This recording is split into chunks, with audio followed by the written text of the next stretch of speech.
Grand Rising. This is the Straight Talk Morning Show on the Straight Talk Network, and I am Andre Hill, your host of the show, and we have our two co-hosts, our engineers. He's kind of sitting in the background. He's up in Nashville. But we got our chairman of the Political Action and Aboriginal group of the United Aboriginal American Republic, Terrence Lake. How you doing this morning, sir? Well, Grand Rising, everyone. I'm doing fine, Had a productive week this week, made a few extra dollars doing a little handyman work. But other than that, I feel good, ready for an exciting show. All right. Well, our engineer, you in the background, you are in Nashville.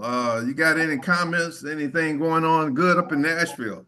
Oh yeah, just up here enjoying family, and I wanted to come up here and get a little bit of cooler weather versus the continuous summer and spring season of Florida. So I'm enjoying it. All That's right. Well, good. this show is an interesting show. So the topics, me and the chairman was just talking about, um, the issue here, the particular post that I ran across on Facebook. Hey man, can you post that image of this black man and the post that I responded to? I didn't post it on Facebook, but I responded to it, and there was some interesting comments. If you can bring it up, I'm going to go into talking about the topics and why we're having this discussion here. So, what I posted for today's show. Good afternoon, family. Tomorrow morning at 11 a.m. Eastern Standard Time on YouTube live. So we're still being suppressed on Facebook. So you have to find us on YouTube. All you have to do is click the link that's highlighted in blue, and it'll take you straight to our page. And then you press the live. So yesterday I responded to this post on Facebook. I posed the question: who are the black men that know and understand this victory and really what it means? So we're going to go into an explanation, because this image sort of reminds me of what a video I heard about these black men coming off this ship, was well armed, and also what we may consider as the Anunnaki, or the civilization of melanated beings that created human beings on this planet hundreds of thousands, maybe a million years ago.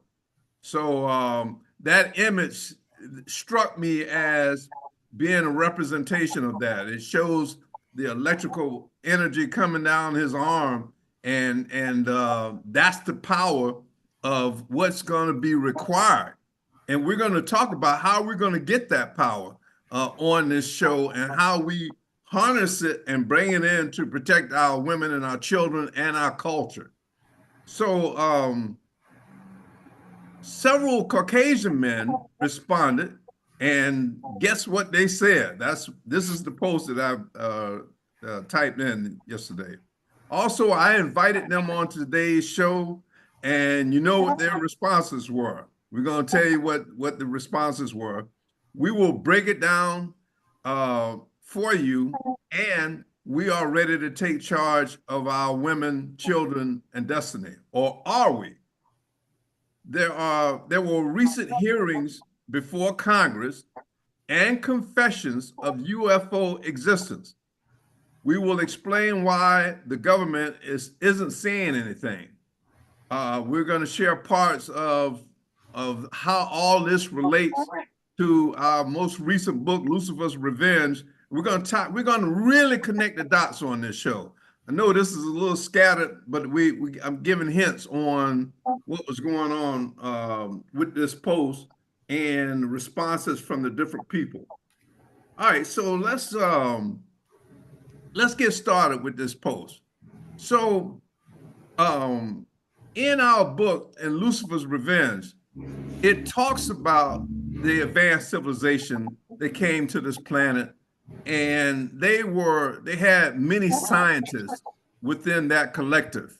And these scientists, they were helping develop the completed human species, which from a biblical perspective was referred to as the Garden of Eden, but it was basically a laboratory or preserve that were allowing this new species to develop and contribute to the universal plan of continued expansion.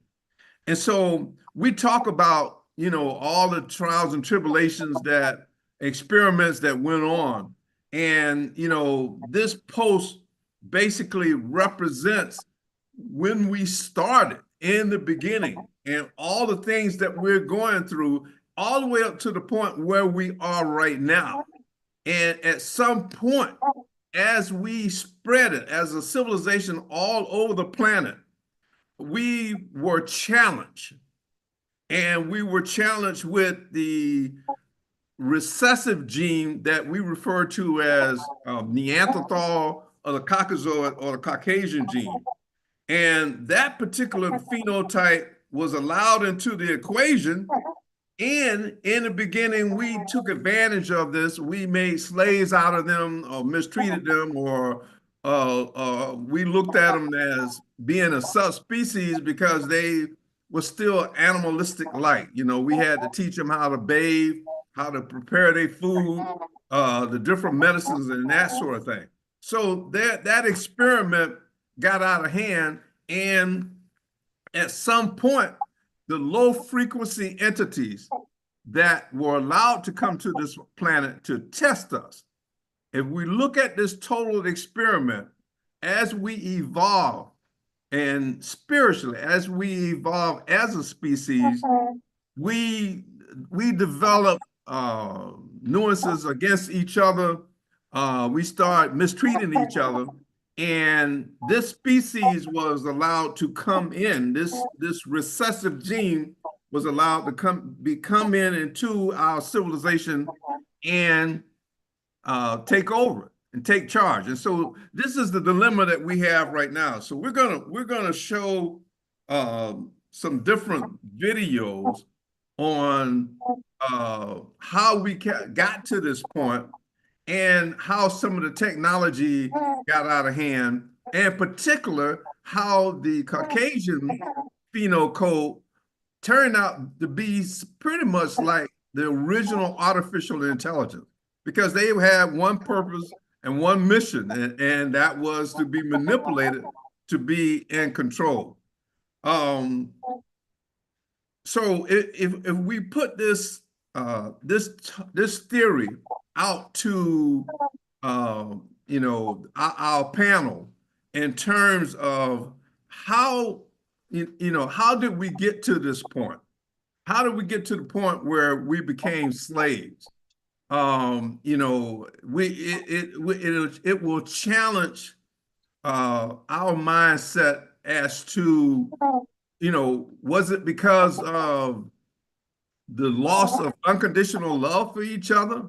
Brothers on brothers, and was it selfishness, jealousy, all of these components that ties into a species that's developing and evolving, and at some point you will be, or we were positioned to be tested by an exterior force.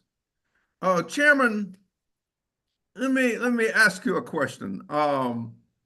You have Caucasian friends, and you talk with them and had discussions about racism, and what sort of you've always expressed that you had a warm and fuzzy feeling about your engagement with them.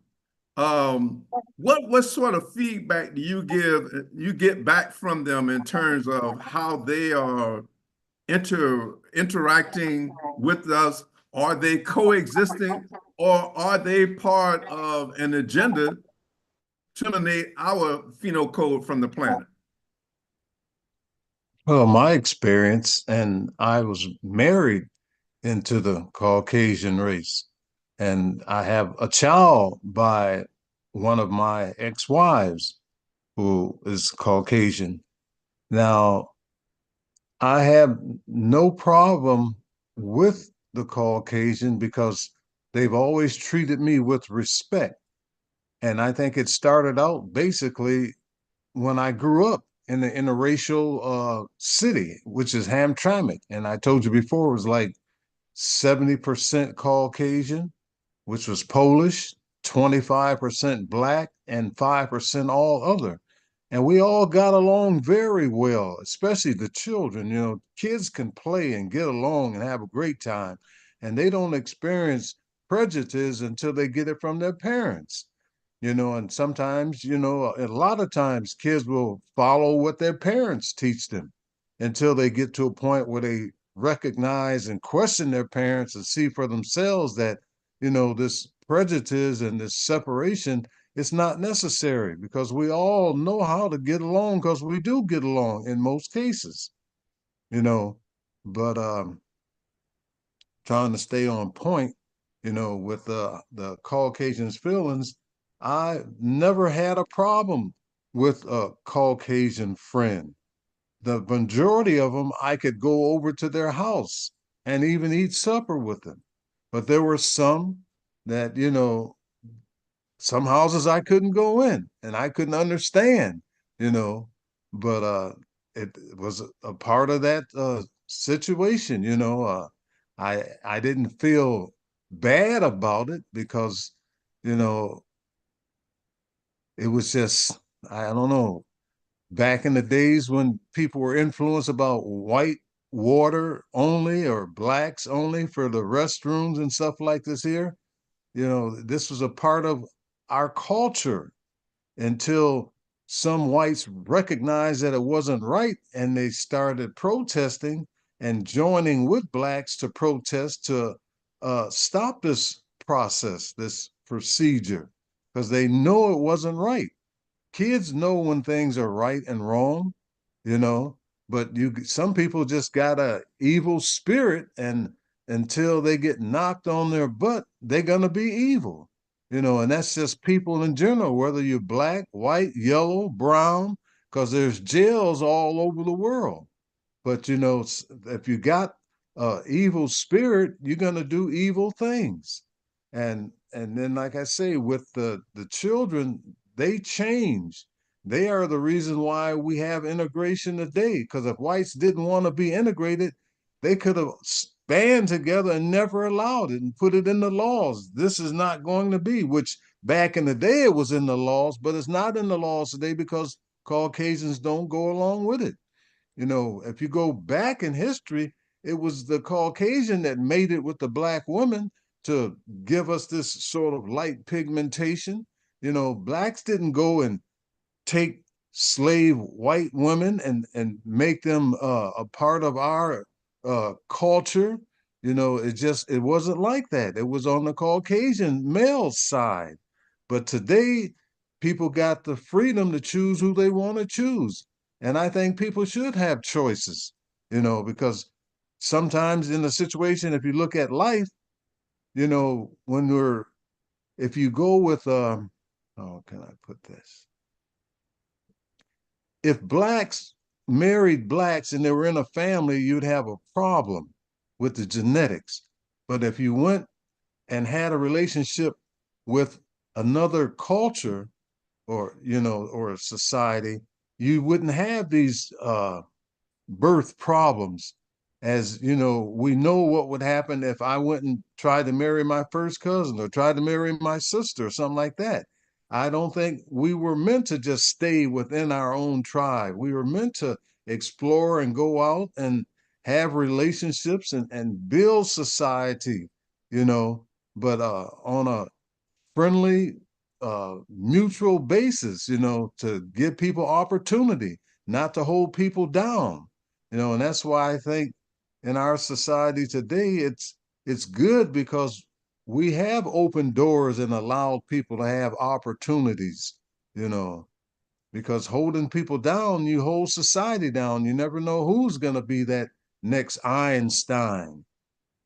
I hope I answered some of the question, but that's like I say, personally, I've never had a problem with a white person because I just grew up in an environment where it was just natural to get along until I got grown and started having problems with employers, to try to hold you back. That was the biggest problem. And I knew the reason why that was because they didn't want me to get something that they thought they should have gotten or had an opportunity to get, you know. Well, the term white people really wasn't developed, and I think it was the late 1800s, and is when the agenda started. And I still believe that certain religious institutions initiated that because they needed to have a collective movement to accomplish the mission. So let me share some of the things that were said by the Caucasian man on this post. I'm going to use initials, KS.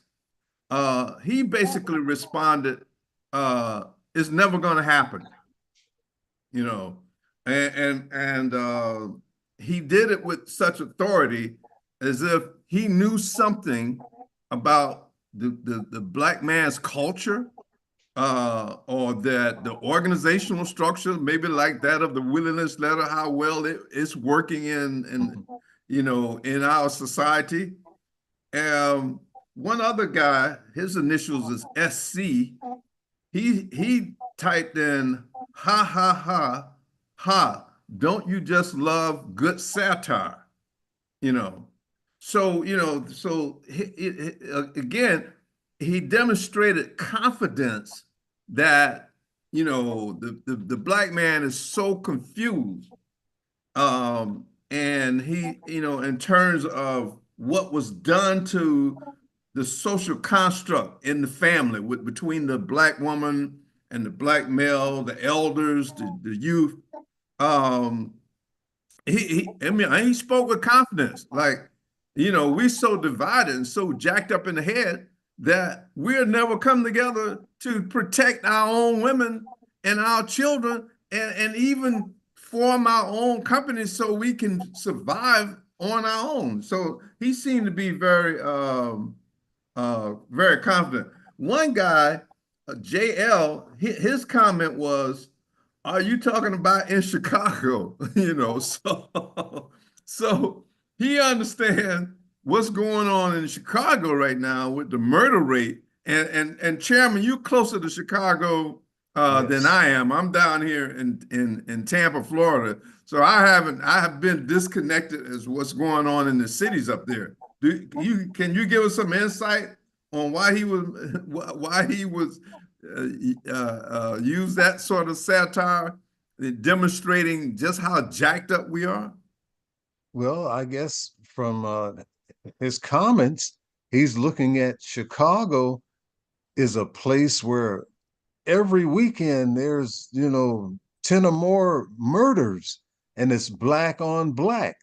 And he figured as long as we keep that up, killing each other, we're going to be tabooed from moving into a white society because they don't want this mentality to come in their neighborhoods or in their society. They're looking at it as okay, they know that blacks do have a unification in a sense, and they don't want blacks to integrate with them because they know that our genes are more superior. So anything that they could do to create a separation, they're going to do it. And they're not going to basically help us solve our problem, because if we're killing each other, they're not going to come into Chicago and say, okay, well, I'm gonna stop this here. I'm on a mission. My mission is to stop blacks from killing each other the way they're doing. A lot of them, they're not going to do that. Some of them will, be that sacrificial lamb to go out there and try to, change that condition. But you got some of them, the males will just sit back and look at it and try to point fingers and say, see there, see how your people act and see how they are. I'm not gonna have my family involved in a situation like this here. And that's why some of the whites that do have black friends will move away into an all-white society because of they fear this violence that blacks are inflicting upon each other. And we got to face the fact that that's the way it is. And especially, I think, more so in Chicago. Now, Detroit, it's a different story because, you got still a lot of whites live in black areas, and blacks don't jump on whites because they're white, not like it was with whites jumping on blacks because they were black. You know, when you have a white person living in a black community, those whites try to pass as being blacks. It's just like Rudy Tomjanovich, the great basketball player that won 2 NBA championships down in Houston. He thought he was black. He didn't associate with whites when he was in Hamtramck. And when he went to the University of Michigan, and played basketball, then he started association with some of his white friends. But up until that time, he was all in with blacks. But when he got into the school environment, I guess he kind of was shunned in that sense, but he never denied his black friends, but he did accept more whites as he started climbing the ladder. But like I say, in Chicago got their areas that are predominantly black, and I've been in areas in Chicago, I didn't see no white folks, so it was a little different for me going in Chicago and seeing environments like that because I'm used to where I go. If I see black people, I see white people too. But in Chicago, you got your white areas and they red line and they make sure you don't move in that area, So that's what whites fear, that the black violence that blacks commit on each other, they don't want that happening to them. So that's a big problem, and that's why they shun being in that environment, trying to protect their family. So, Chairman, so in conclusion, if the black man is the true savior of this planet, he has all of the natural elements and components to step up and take charge. It's just one thing that he's missing, and that was taken away from him through these different religious constructs. But the black man, even as demonstrated, when Vladimir showed those pictures of the Christ, right, is a black man. So right, evidently the universe knows that it's the black man that's got to save this planet, because when the Caucasian man realizes that they're losing their foothold on colonialism or white supremacy or the stock market, back in the 30s, when the stock market crashed, instead of the Caucasian men facing that reality, okay, we're going to lose all this money. So a lot of them jumped out of the buildings. Yeah. Committed suicide. And so I feel that same thing is brewing once again. Right now, all over the world, melanated people are waking up to the fact that they've been colonized. They've been basically conquered through manipulation of divide and conquer. And so they're starting to wake up, especially these younger generations. They're not going along with the lies of the history that was recreated, positioning the Caucasian race as being superior. They're putting common sense together and saying, that's not logical. So what we're dealing with that reality, do you think that this Caucasian man rather than face the laws of nature and accept that they need to regroup, come up with another plan of being validated? They rather start a war and blow up the whole planet. Do you believe that? I don't think they're ready to start a war to blow up the whole planet, but they're trying to keep this, some of them are trying to keep this division amongst the races because they know if they integrate, then blacks will just basically take over because we have the stronger genes. It'll be a planet of Negroid people because they say once you get one drop of black in you, you're black, you know? And that's just the way it is, you know. That's why some of your Caucasian men will fight to the death than have integration because they know when you're in that environment, you know, people have a tendency of falling in love with different people. And some people want someone different. Some people, black, want something different, and versus white want something different. That's just human nature, you know. But whites want to keep that percentage of whites in their society and they don't want to be overtaken through integration. And I could understand that, you know, but I'm not the one to judge who you choose to be your spouse and procreate with. That's totally up to you. The way I was brought up, you know, people were people, and you know, you had a female girlfriend, and that's what you had, and you didn't really look at the color. It was just that was your girlfriend, you know. But now it's, you know, it's a little different. It's, I think it's more open today than in the past because if you, like I say about the drinking water, you go down in the South, they had black bathrooms, or blacks couldn't go into the white bathroom or drink from the white water faucet because they were trying to show their authority that no, we're not going to have no integration. It's going to always be a separation, you know. But that didn't last long because, you know, it's a different world today in the South and the North. And I imagine probably in some parts of Chicago, but one time Chicago was really separated, more so than Detroit, because like I say, in Detroit, you always had whites in black communities. All right. So, hey, if I can get my engineer to bring up that Trump video, and there is a particular realignment going on right now with Trump and his appointments and what's going on in Israel.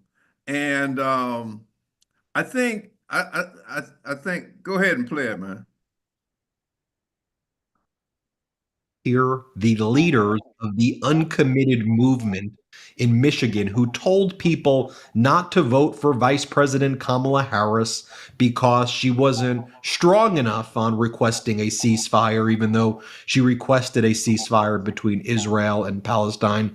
And they encouraged people to protest Kamala Harris and to protest President Biden, who were working to try to do a ceasefire deal. Now, the uncommitted movement leaders are begging and pleading at President Biden to do something right now to stop Donald Trump from bulldozing Gaza and Palestine to the ground, which Trump previously said he was going to do. He said he was going to encourage Netanyahu to, quote, finish the job. But this is for real. Here is an uncommitted Michigan delegate on CNN pleading with President Biden after harming Biden and harming Kamala Harris and cheering on and rooting for Donald Trump, saying you need to do something about Netanyahu before Trump and Mike Huckabee complete an ethnic cleansing campaign of the West Bank and southern Lebanon. Here, watch this.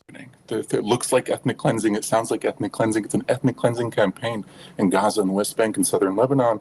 And Mike Huckabee was just named as the guy who's going to oversee the final stages of that campaign. And so our message right now is to President Biden, you've got to do something about this. President Biden, stand up for once to Netanyahu before Donald Trump successfully gets away with pinning this legacy of this ethnic cleansing campaign on you and you alone forevermore. And again, it is not with glee that I report on this. I want there to be a ceasefire. I want the hostages to be returned back to Israel. It's what President Biden and Vice President Kamala Harris were doing when Donald Trump was doing the exact opposite. Donald Trump implemented the Muslim ban. Donald Trump's done horrific things to the Arab community as well, and yet he got massive support in Dearborn, Michigan, and other areas. It is baffling to me. So Mike Huckabee, who Donald Trump is appointing now to be the ambassador of Israel, Huckabee's position is that there is no such thing as Palestine. His position is that there's no such thing as the West Bank. He says it's Judea and Samaria. Don't even call it Palestine. Don't call it the West Bank. It does not belong to anyone other than Israel. That is Huckabee's position. So for those who were protesting Kamala and those who were just rooting for Trump on this issue, if this was the issue you were voting on, let me introduce you to Mike Huckabee. Huckabee is the now ambassador to Israel. Here he is saying no such thing as the West Bank. Play this clip. My feelings personally, and I'm speaking only as a person, I think Israel would only be acting on the property it already owns. I think Israel has title deed to Judea and Samaria. There are certain words I refuse to use.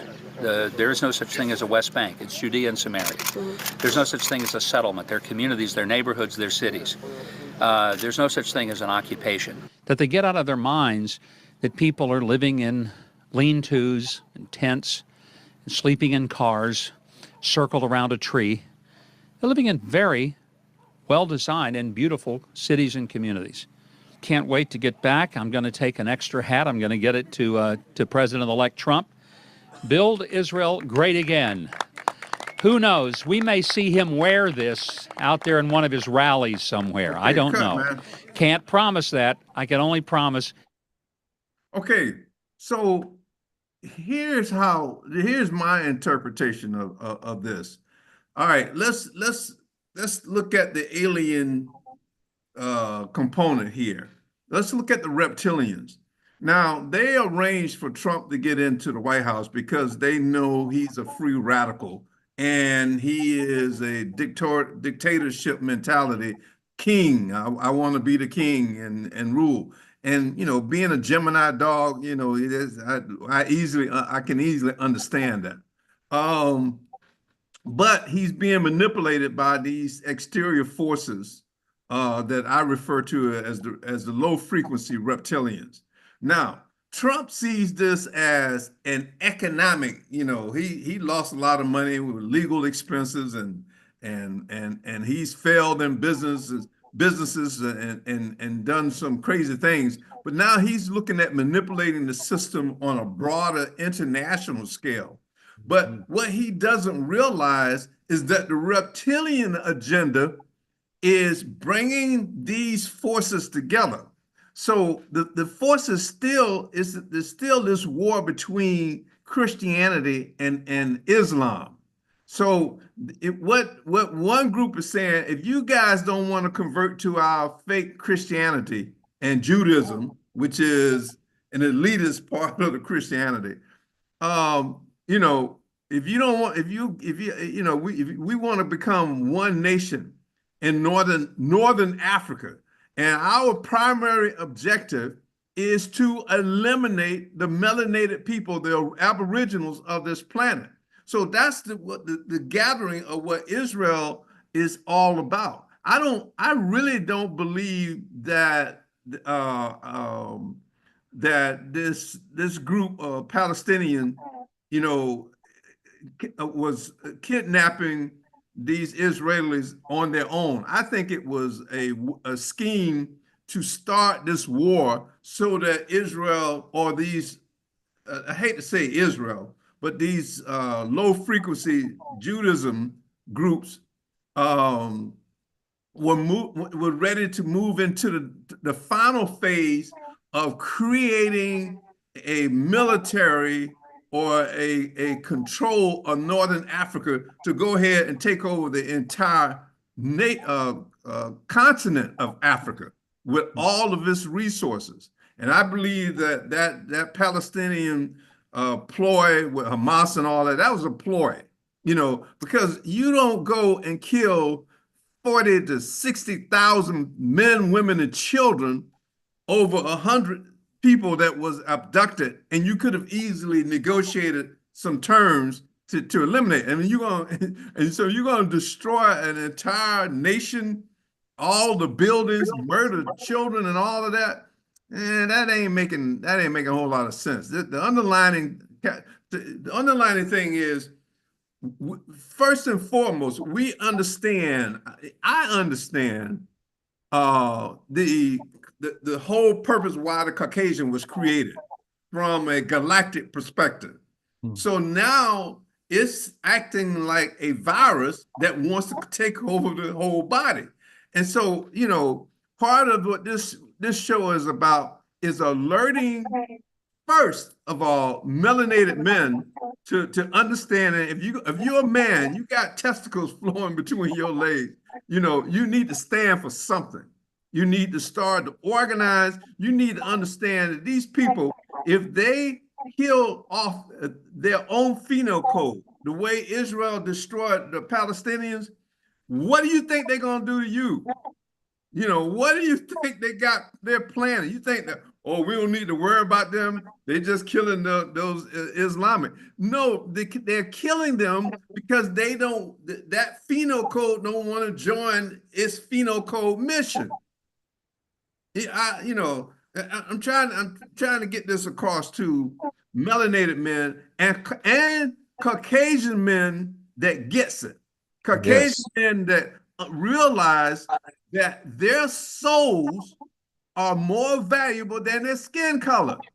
You know, so stop going along with the you got hoodwinked, bamboozled, and led astray. Stop going along with this white supremacy bullshit. You know, because it's designed to divide us as a species. So to all melanated men that recognize themselves as a man that's not going to keep playing this game, don't hate the player, hate the game. I'm just getting along to get along, and start to come to organize into a structure to take charge of your planet by doing unto others as you have them to do unto you. It's a very simple formula.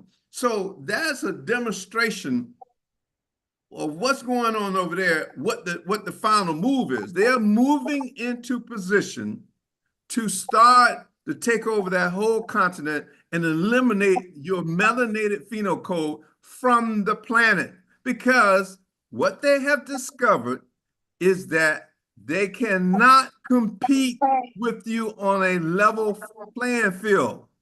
It just is not logical. Why? You're a recessive gene. You're a byproduct from the original human.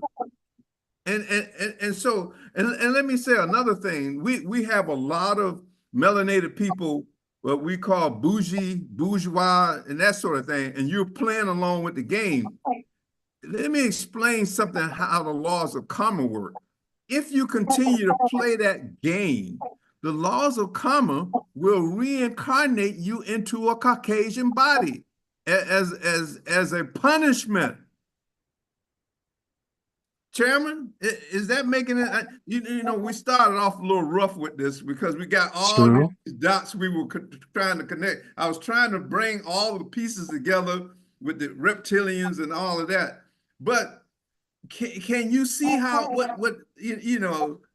I was setting the stage that the Caucasoid bodies is a downgrade. Okay, so whatever you did in a previous life to be in a Caucasoid body, you can reverse that. You can reverse that in this life by doing right by people and not sticking with this Caucasoid formula of this death, destruction, and deception. You know, that's the point I was trying to make in the beginning. But there's so many pieces, Chairman. Yes, it is. It really is. We're trying to get the black man. So we're getting close to time. But Chairman, you get what I'm saying about. Oh, absolutely, for sure.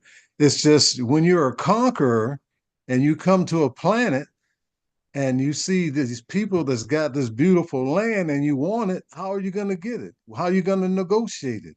You're not going to say, can I have? You're going to see if you could take. And it was taken from South Africa. But, through benevolent Caucasians, we were able to get it back, because we would have never gotten it back if we had not had any Caucasian support, because they got the firepower to, that's one reason why Hitler wasn't worried about Africa, because he knew he could go in there with the firepower and take over anytime he wanted. He was worried about the Jews, that they had this power, and he wanted to make sure that he got it from them, and then he would have the world, you know. So our thing is, we got to recognize that when you are a war-bearing nation, your whole existence is based on how you can get what you want, and not through negotiations, through firepower. You take, historically, all land was basically taken from other nations. They didn't just go in there and, play cards or something. They went in there with force and taken, and that's a problem. That's a big problem that we have. We got to find a better way. All right, so Chairman, hey, engineer, if you can set up the hearings, because all this is going to tie in. We're going to try to put all these pieces together in 1 hour.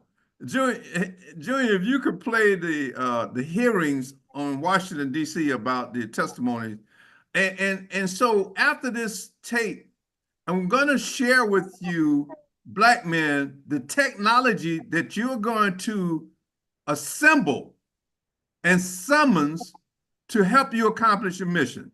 Now that's the real power. So go ahead and play it, man. All right, so next we will introduce our witnesses for today's hearing. Thank you so much for being here. Our first witness is retired Rear Admiral Tim Gallaudet, who retired from the U.S. Navy and is now the Chief Executive Officer at Ocean STL Consulting. Our second witness is Mr. Lou Elizondo, a former Department of Defense official and author of a recent bestseller book about UAPs.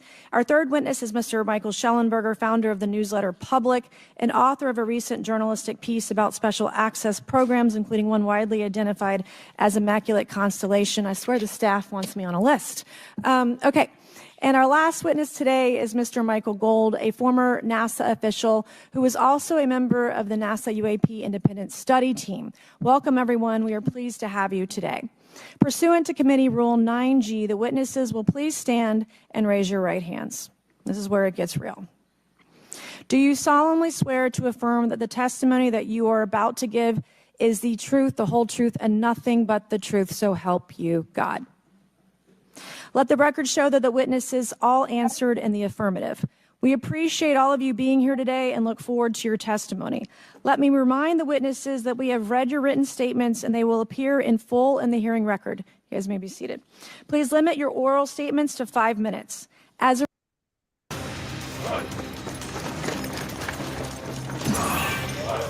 We got a commercial there, huh? As a reminder, please press the button in front of you so the microphone is turned on so that everyone in the room, members included, can hear you. When you begin to speak, the light in front of you will turn green. After 4 minutes, the light will turn yellow. When the red light comes on, your 5 minutes has expired, and we would ask that you please wrap it up. So I will first recognize Rear Admiral Gallaudet to please begin your opening remarks. Thank you, Chairwoman Mace, Chairman Grothman, Ranking Members Connolly and Garcia, and members of the committee. Thank you for this opportunity to testify today regarding unidentified anomalous phenomena, or UAP. Confirmation that UAPs are real came to me in January of 2015 when I was serving as the commander of the Navy Meteorology and Oceanography Command. At the time, my personnel were participating in a pre-deployment naval exercise off the U.S. East Coast.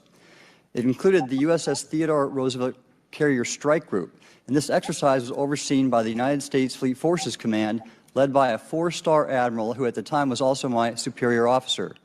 During this exercise, I received an email on Navy's secure network from the operations officer of U.S. Fleet Forces Command. The email was addressed to all the subordinate commanders, and the subject line read in all capital letters, "Urgent Safety of Flight Issue." The text of the email was brief but alarming, with words to the effect, "If any of you know what these are, tell me ASAP. We are having multiple near mid-air collisions, and if we do not resolve this soon, we are going to have to shut down the exercise." Attached to the email is what is now known as the Go Fast video, captured on the forward-looking infrared sensor of one of the Navy F-A-18 aircraft participating in the exercise.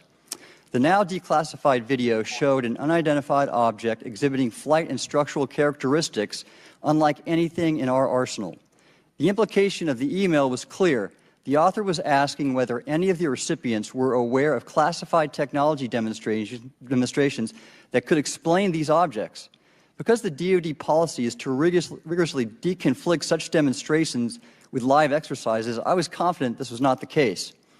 The very next day, that email disappeared from my account and those of the other recipients without explanation. Moreover, the commander of Fleet Forces Command and the operations officer never discussed the subject.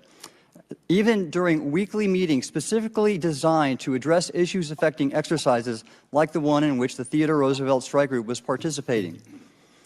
This lack of follow-up was very concerning to me. As the Navy's chief meteorologist at the time, I was responsible for reducing safety of flight risks. Yet it appeared to me that no one at the flag officer level was addressing the safety risk posed by UAPs. Instead, pilots were left to mitigate these threats on their own without guidance or support. I concluded that the UAP information must have been classified within a special access program managed by an intelligence agency. That is a compartmented program that even senior officials, including myself, were not read into. Last year's UAP hearing before this oversight committee confirmed that UAP-related information is being withheld from senior officials and members of Congress. Hey, cut, man. And just this week, I learned from... Okay, so, hey, Junior, can you set up the one more short video of the old man, Caucasian man, that's on his damn near on his deathbed confessing his exposure? And these are Caucasian men that are starting to realize that their soul is more valuable than the color of their skin. And so they're coming forward. They're feeling uncomfortable. And I'm hoping, I'm praying, and I'm sending positive energy that these Caucasian men develop some testicular fortitude to start standing up against this illusion of white supremacy. All right?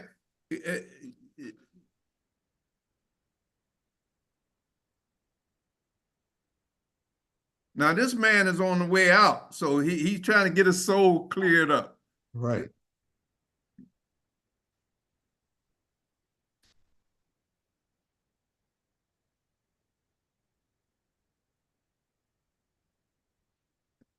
Yeah, you got no audio. No audio. But he's not the only one. Yeah. Hey, let me try to get it with the audio. Hang tight.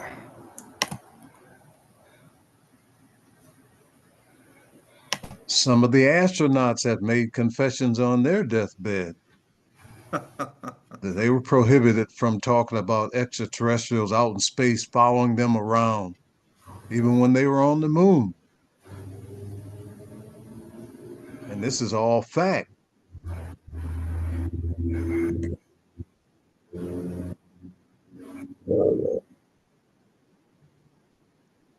You know, we're living in the days of revelation. Things are being revealed. That's what it means all day long. So why he get that one going? Listen, black people, listen to me. The religions that were given to you were developed by low-frequency extraterrestrials, and they created the Caucasoid recessive gene from the black woman. And they knew that they can get the Caucasian phenocode to do their will because they needed a level playing field. Connect these damn dots, okay? So there are no angels floating around in heaven you know, and this blonde, blue-eyed Jesus is not coming to save you. There are extraterrestrial races. There are billions of them, and they're watching us on this planet, and they're hoping that we can demonstrate that we're civilized. So everything is rigged. The election was rigged. Now this one gonna get me in trouble, but I don't care because I'm tired of BS. Now they put Kamala Harris in there, AKA, knowing that the AKA sorority emasculates black men. They disrespect us and they feel they're more powerful than us. And so even though I voted for black women, her name was represented. I knew we were in trouble. A lot of young black men was not feeling this. And that's how they got the vote. All this was set up by the reptilians. They make sure the Trump get in there overwhelmingly. That was a setup when they put Kamala Harris in as vice president. Oh, the women gonna feel good about this. Even the part about taking your rights away. They did all that and set you up, and then they got us to this point where we're all in a ball of confusion, you know. So we have to wake up. Speaking to first of all, to black men, to understand you are the Christ that's coming to save this planet. You're the one. And to your women, stop playing this game for material possessions, dressing up, looking good, Gucci bags, all that crazy stuff. Stop it. Your planet is at stake. And if you keep playing along with this foolishness, with your master's, slave master's degrees, thinking you are better than somebody because you can remember a ton of BS that your slave master gave you. If you all don't get away from this, you're in jeopardy, and you will be coming back in the next life as and not a sleek Caucasian, but the worst kind, you know. And that's the way karma works. You need to wake up. But black men, get your balls together. Stop competing against each other, trying to outdo who got the prettiest women, who's got the nicest car, who's wearing the best clothes. I'm in this fraternity, I'm in that fraternity. We dance better than you. If y'all keep up that crap, you are going to become collateral damage just like the Palestinians. Hey, did I cover it all? I'm trying to bring this thing into focus. Hey, you're speaking the truth, brother. You know, I mean, the truth is the light. You know, people got to open up their eyes. It's all around you. You know, blacks got power, but they're just not using it. You know, they're selfish. You know, I got mine, he got his. It's just divide and conquer. So, Chairman, now we got to give them the power source. We're using this power source with our Aboriginal nation. We're forming a nation to separate from this European colonizing BS. But we also understand that the reason why the military don't keep putting on these little seminars like they're really concerned about these aliens. Well, they might exist because they're starting to show up a lot right now. So they got to do something, because people gonna start saying y'all some lying bastards. So, but they know the aliens exist. They cut a deal with the low frequency aliens. Now, please listen to me. Pay attention to this part.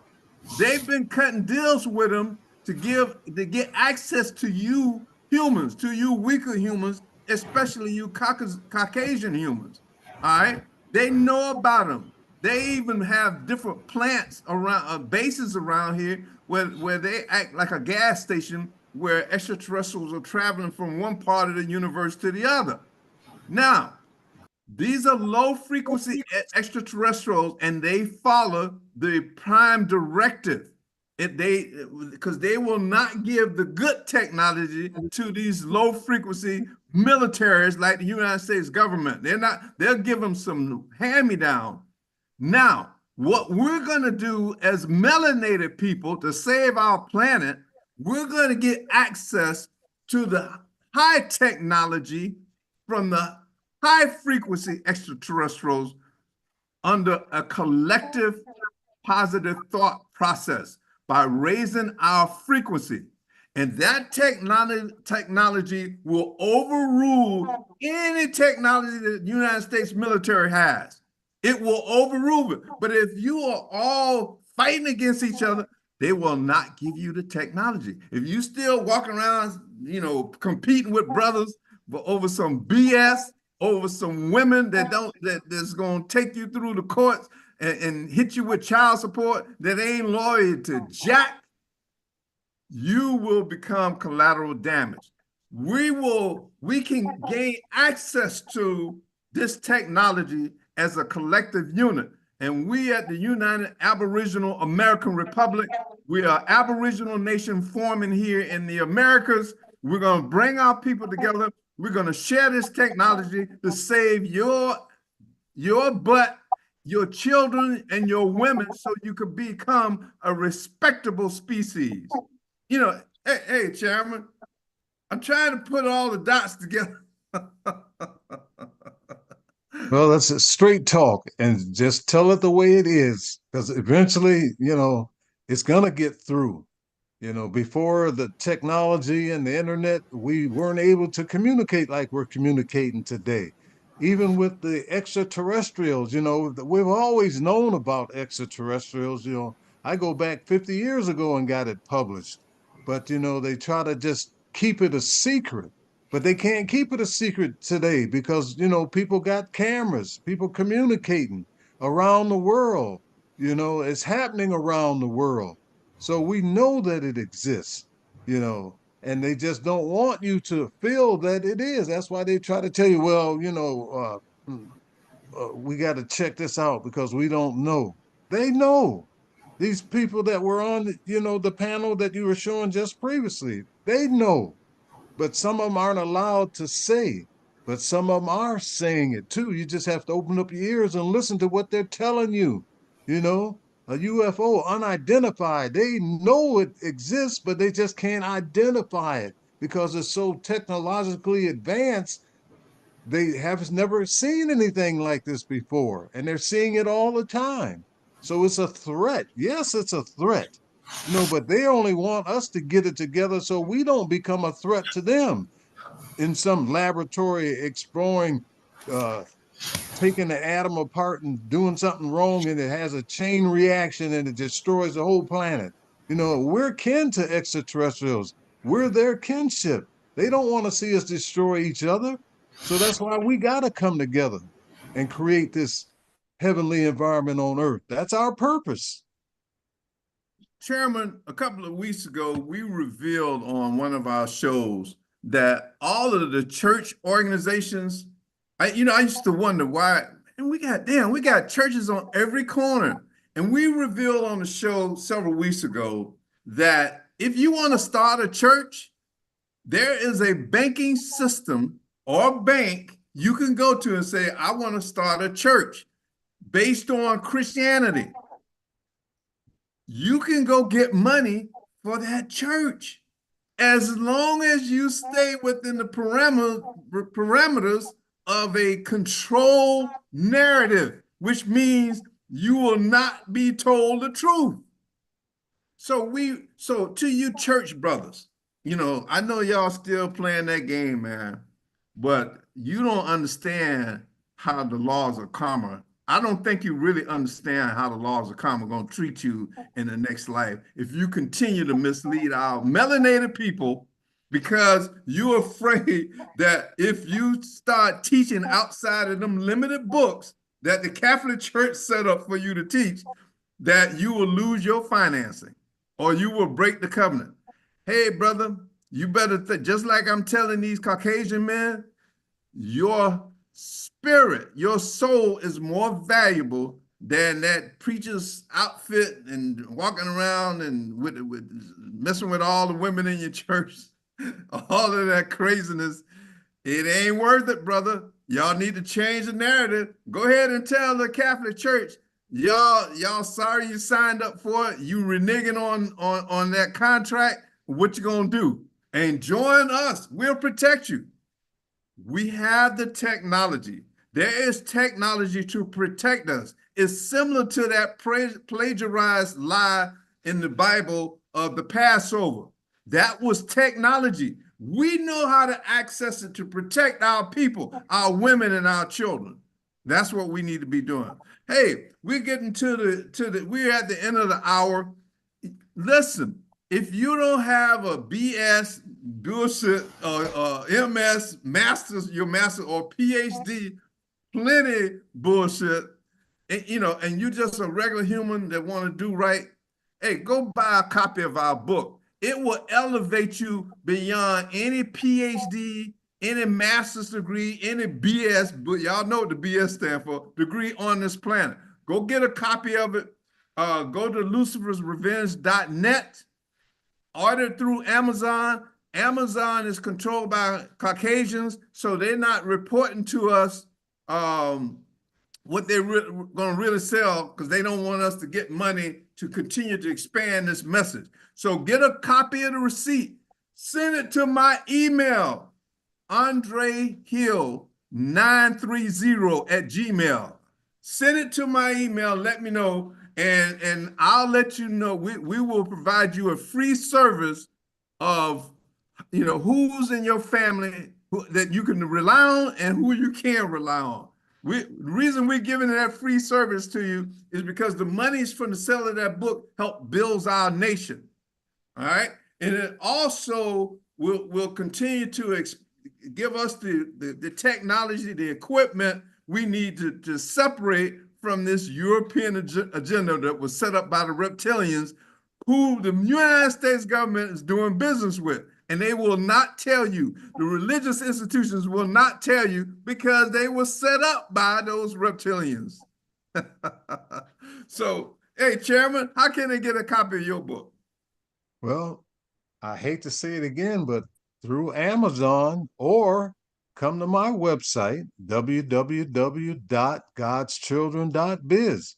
And I'll be more than happy for a $5 fee to send that autographed copy to you.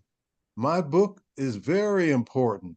It's mind-opening. It talks about extraterrestrials. It talks about how we were put on planet Earth, and there are other things in my book too, because I talk about a lot of things: how I got exploited at work, how they cheated me on certain tests, how I was prohibited from going in a certain area. When I was working that area all along, they didn't want me to pick up on that information, but the book will just give you an open mind. It will let you know what's really happening, and it will inspire you. And my purpose is to create a heavenly environment on this planet, and that book is a part of it. And if you get it and you read it, I guarantee you'll enjoy it, and you won't be able to put it down until you finish. So these are two books that you need to have in your library. Read all the European BS, and it was designed to keep you enslaved. If you're gonna elevate, if you're gonna take charge of your life and your children and your children's children, you need to have these two books in your library, and then you need to share it with them. It's going to give you power and knowledge over the BS. I mean, what else can we say? We know a lot of brothers don't want to read. This is worth reading. These two books are worth reading. Go out and get your copy. I'm telling you, the money is going right into an institution to pay for your freedom. My son and I, we know that, all of these fancy cars and all this craziness these preachers be doing, buying jets and stuff to fly around, look good, it ain't worth it. We're investing in self-sustainable communities. We're investing in healthy foods and medicines, to free our people.